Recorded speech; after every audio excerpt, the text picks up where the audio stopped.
हजुर गुरुजी के विषय लिएर बोलाउनु भयो? हजुरहरू सबैलाई धन्यवाद आइदिनु भयो र सबैभन्दा पहिला हामी हाम्रो स्वामीजीको तनय गर्नेछौँ। तत्पश्चात हामी मङ्गलाचरण गरेर हामी अगाडिको कार्यहरू गर्नेछौँ।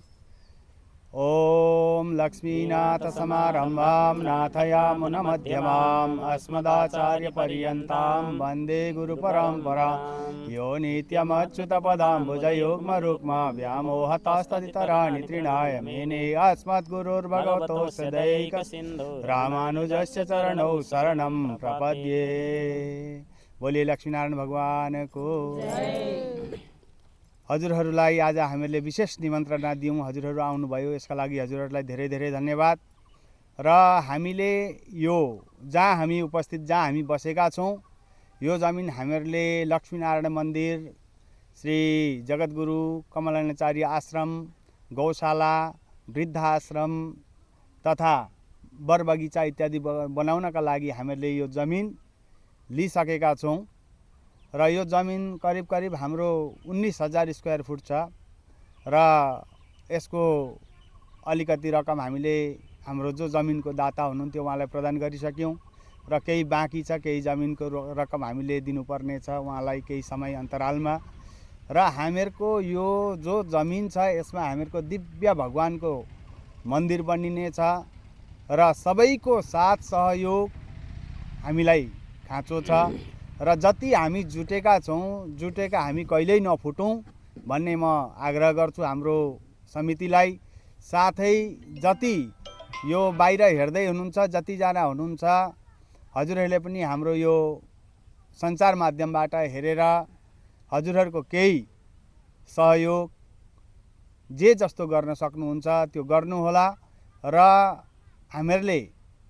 हामीहरूको गुरु आश्रमको सानिध्यमा रहेर हामीहरूले यो कर्म गर्दैछौँ र अगाडि पनि हामी यो जन्मान्तर हामीहरू मरेर गएपछि पनि हाम्रा छोरा नाति नातिनाहरूले पनि हाम्रा बुबा बाजेहरूले गर्नुभएको थियो भन्ने यो भान रहोस् भन्दै म सबै हजुरहरूलाई धन्यवाद जनाउँदै र जति आउनुभएका छ हामीहरूको समितिका दिदीबहिनीहरू उहाँहरूलाई पनि धेरै टाढा टाढाबाट आउनुभयो, उहाँहरूलाई पनि साधुवाद जनाउँदै हाम्रो जो माइधार स्थित हाम्रो स्वामीजीहरू हुनुहुन्छ उहाँहरूलाई अडियन साष्टाङ्ग प्रणति बिसाउँदै म मेरो भनाइलाई अन्त गर्दछु। जय श्रीमन्नारायण। यो मन्दिरमा हामीहरूको लक्ष्मीनारायण मन्दिर हुन्छ, तत्पश्चात हामीहरूको गौशाला हुन्छ, त्यसपश्चात हाम्रो वृद्धाश्रम हुन्छ। वृद्धाश्रम भन्दा अब यहाँ हामीहरूको बिचमा अलिअलि कुरा चर्चा सुन्न पाइँदैछ। वृद्धाश्रम भन्दाखेरि अब वृद्धैलाई राख्ने खालको मात्रै पनि हुँदैन। जस्तै हामी माझमा बसेका जति पनि हुनुहुन्छ, छोराछोरी काहीँ बाहिर बस्नुभएको छ, कसैका श्रीमान हुनुहुन्न, त्यस्ता माताजीहरू हुनुहुन्छ, उहाँहरूले यहाँ आएर बसेर हरे राम हरे कृष्णको मन्त्रको जाप गरेर आफ्नो जीवनलाई व्यतीत गर्न सक्नुहुन्छ। त्यस्तो प्रकारको हामी दिव्य, कसैलाई पनि अप्ठ्यारो नपरोस् भन्ने त्यस्तो खालको हामी वृद्धाश्रम बनाउँछौँ र सबैलाई साथ सहयोग लिएर हामी अघि बढ्नेछौँ।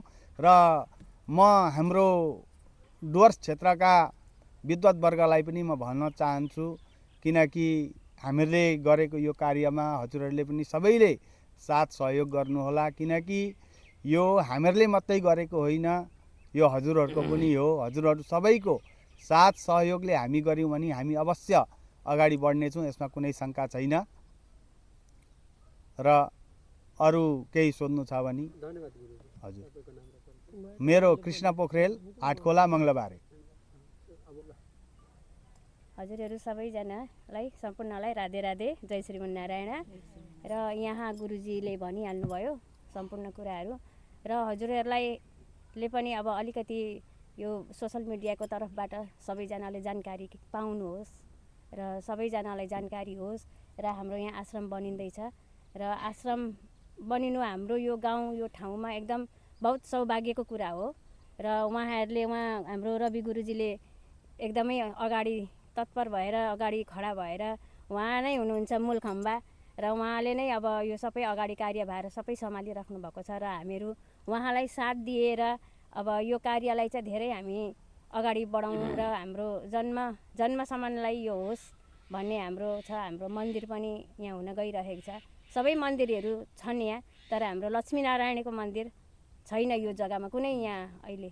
र हामी चाहन्छौँ कि हामी लक्ष्मीनारायणको मन्दिर पनि यहाँ हामी बनाऊँ र एउटा आश्रम सबै बुबा आमाहरूलाई या कुनै पनि यस्तो पीडित हुनुहुन्छ उहाँहरूलाई हामी सेवा गर्न सकौँ भन्ने भावना लिएर र हजुरहरू सबैजनाले साथ दिनुभयो र यो बातलाई अब सबैजनाले नै सोचेर सम्झेर अरू बाहिर हामीले डोनेसन दिन्छौँ, बाहिर दिनुको बदली हामी आफ्नो गाउँठाउँमा गरेर धनले तनले मनले जस्तो जुट्छ हामीसँग त्यस्तै हामीले सहयोग गर्न सक्यौँ भने यो कार्य धेरै अगाडि बढ्छ र हाम्रो गाउँको नाम पनि धेरै रोशन हुन्छ भन्ने यही भन्दछु। र अगाडि हजुरहरू दिदीहरूले बोल्न चाहनुहुन्छ होला। धन्यवाद। म गङ्गा आचार्य मङ्गलबारे। सबैलाई जय श्रीमन्नारायण, हाम्रो गुरुजीहरू सबैलाई। र म के भन्नु चाहन्छु भनेदेखि हाम्रो यहाँनिर एउटा लक्ष्मीनारायणको मन्दिर पनि बनिँदैछ होइन।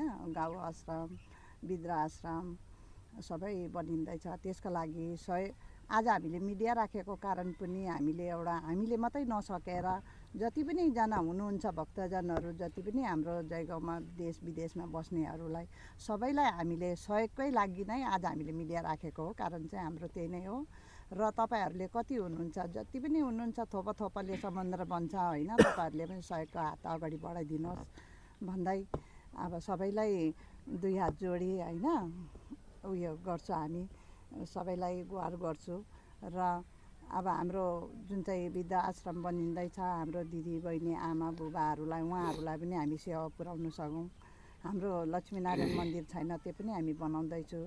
र अरू त के भन्नु, सबै गुरुजीहरूले भनिसक्नु भयो होइन। मेरो तर्फबाट यति भन्दै हामीले सहयोग चाहिँ के प्रकारले चाहेको छ भनेदेखि उहाँहरूले कस्तो पाराले गर्नुहुन्छ, या जमिनै हामी अब उहाँहरूलाई जमिन दान गर्नुहुन्छ कि बा पैसा दिनुहुन्छ कि बा कुन पाराले अब घर अब हामी मन्दिर पनि बनाउँदैछौँ। उहाँहरूले बा मन्दिरको लागि अब एउटा रुम भए पनि मन्दिर बनाइदिनुहुन्छ कि बा पोसहरू लगाइदिनुहुन्छ कि कुन पाराले हुन्छ, उहाँहरूको जस्तो पाराको सहयोगी उहाँहरूले गर्नुहुन्छ त्यो हामी एक्सेप्ट गर्छु होइन। त्यसको लागि उहाँहरूको इच्छा हो। सहयोगीहरूले हामीले सहयोग यो गर्नु भन्नु त मिल्दैन। उहाँहरूले के गर्नुहुन्छ त्यही नै उहाँहरूको विचारले कुन पाराले हुन्छ सहयोग गर्नु सक्नुहुन्छ। बाहिरतिर देशतिर चाहिँ विदेशको मान्छेहरू बस्नुहुन्छ, हजुर अगर सहयोग गऱ्यो भने कसरी चाहिँ तपाईँले कन्ट्याक्ट गरेर चाहिँ यहाँ चाहिँ सहयोग गर्नुहुन्छ? उहाँ देश विदेशमा बस्नेहरूलाई पनि हामीले अब ब्याङ्क एकाउन्ट खोल्दैछु। उहाँबाट हाम्रो QR कोड हुन्छ होइन। उहाँहरूले पठाउनु सक्नुहुन्छ हाम्रो एकाउन्टमा। हाम्रो ट्रस्टको एकाउन्ट खोल्दैछु।